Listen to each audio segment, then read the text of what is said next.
शेर की औलाद हो तो शेर बन करके, बुखार में थी, ज्वर आ रहा था, बेहोश थी, 3 दिन से रोटी नहीं खाई, पर जब ये सुना अपने पिता के मुख से कि मैं अकबर को संधि पत्र लिख रहा हूं, मैं अकबर को संधि पत्र लिख रहा हूं, तब पत्र को फाड़ करके फेंक दिया चंपा ने और कहा तुम तो शेर की औलाद हो, शेर बन करके रहो, गादड़ों के सामने मेवाड़ के स्वाभिमान को झुकाना चाहते हो, मेवाड़ के गौरव और राष्ट्र की गरिमा को उस आताकारियों के चरणों में समर्पित करना चाहते हो, उस दादा रावल को भूल गए, उस राणा प्रताप को भूल गए जिसके शरीर पर 80 घाव और जितने युद्ध लड़े सारे जीत करके एक भी युद्ध नहीं हारे, उनके बलिदान को, उनके खून को भूल गए हो। पिताजी ये आपको शोभा नहीं देता।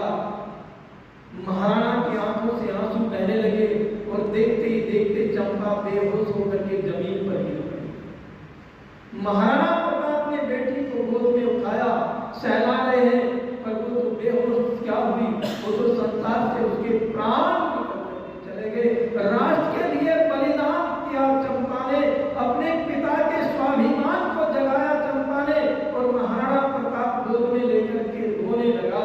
अपनी बेटी चंपा को क्या कह रहा है देखिए, बड़ा सुंदर दिखाया हमारे गुरुदेव जी ने।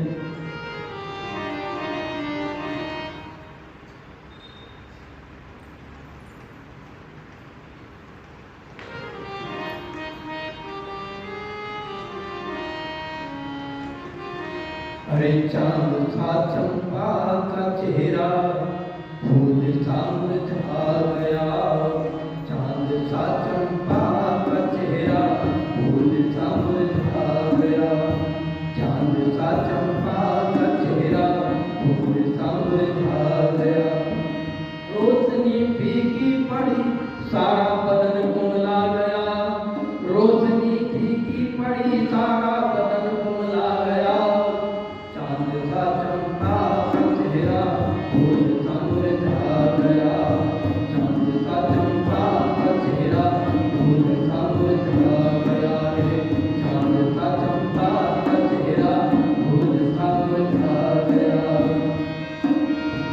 गोद में लेकर कहा क्या हो गया मेरी लाडली, गोद में लेकर कहा क्या हो गया मेरी लाडली, गोद में लेकर कहा क्या हो गया मेरी लाडली, क्यों तेरे कोमल बदन पर गम का बादल छा गया, क्यों तेरे कोमल बदन पर गम का बादल छा गया, चांद सा चंपा का चेहरा फूल सा मुरझा गया, चांद सा चंपा का चेहरा फूल सा मुरझा गया। रोशनी फीकी पड़ी सारा बदन कुमला गया, रोशनी फीकी पड़ी सारा बदन कुमला गया, चांद सा चंपा का चेहरा फूल सा मुरझा गया, चांद सा चंपा का चेहरा फूल सा मुरझा गया।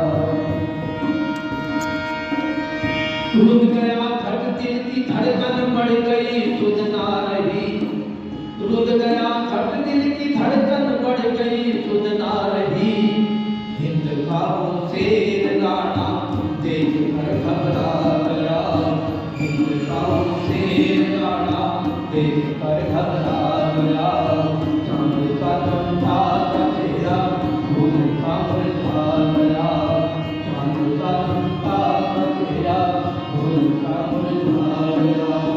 रोशनी फीकी पड़ी सारा बदन कुमला गया, रोशनी फीकी पड़ी सारा बदन कुमला गया, चांद सा चंपा का चेहरा फूल सा मुरझा गया, चांद सा चंपा का चेहरा फूल सा मुरझा गया। दुर्दशा बच्चों की देखूं किस कदर बेमौल में, दुर्दशा बच्चों की देखूं में, इससे पहले वो विधाता काल क्यों ना था गया, इससे पहले वो विधाता काल क्यों ना था गया। चांद सा चमका का चेहरा भूल सा मुरझा गया, रोशनी फीकी पड़ी तारा तन गुमला गया। चांद सा चमका का चेहरा भूल सा मुरझा गया, चांद सा चमका का चेहरा भूल सा मुरझा गया।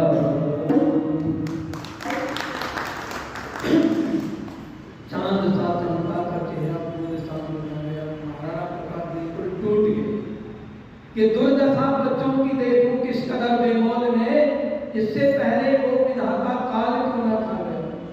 क्या पिता का दायित्व ऐसा ही होता है? मैं निभा नहीं पाया अपने दायित्व को, मैं अपने बच्चों को भूख को शांत नहीं कर पाया, उनका पेट उधर नहीं भर पाया। ये मैं कैसा पिता हूं? अपने आप को जो है दोष रहा। लेकिन फिर शब्द आए, फिर उन शब्दों ने झकझोर कर दिया। चंपा के स्मृति में आए, वो कागज का टुकड़ा लेकर के जो फाड़ा था, कहा था महाराणा प्रताप को कि ये पगड़ी इसे झुकाना चाहते हो, ये कभी झुकी नहीं। एक भाट से जिनको पुरानी पगड़ी दे दी। कैसा होता है राजा का, एक प्रजा कैसी होती है जो राजा के स्वाभिमान को गिरने नहीं देती। और आज देखो गद्दारों को कितनी उस पर जो है यूट्यूब पर फेसबुक पर कितने जो है कमेंट गलत गलत तरह के। इसी देश का हम खाते हैं, इसी देश में रहते हैं, इसी देश का प्राण लेते हैं, वायु लेते हैं, इस देश से सब कुछ प्राप्त किया है और इसी देश के प्रति जहर उगल रहे। ऐसी माओं को मैं तो क्या कहूं जिन्होंने ऐसी संतान को उत्पन्न किया है जो राष्ट्र को, गरिमा को, गौरव को धूमिल करना था। एक वो बेटी 8 वर्ष की चंपा जिसने महाराणा के स्वाभिमान को जगा दिया, उस राठौर वंश के स्वाभिमान को जगा दिया, गहलोत वंश को। और आज भी ये भौंक रही है, उल्टा सीधा बोलती।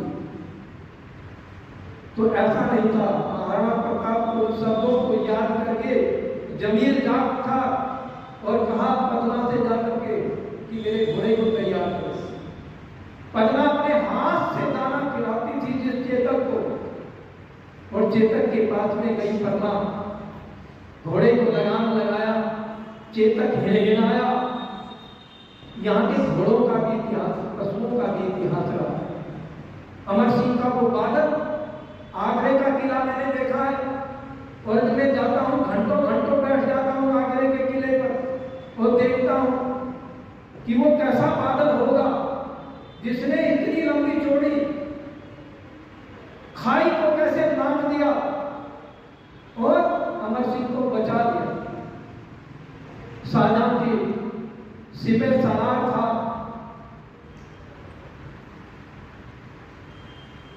वो उल्टा सीधा बोल रहा था, हिंदुओं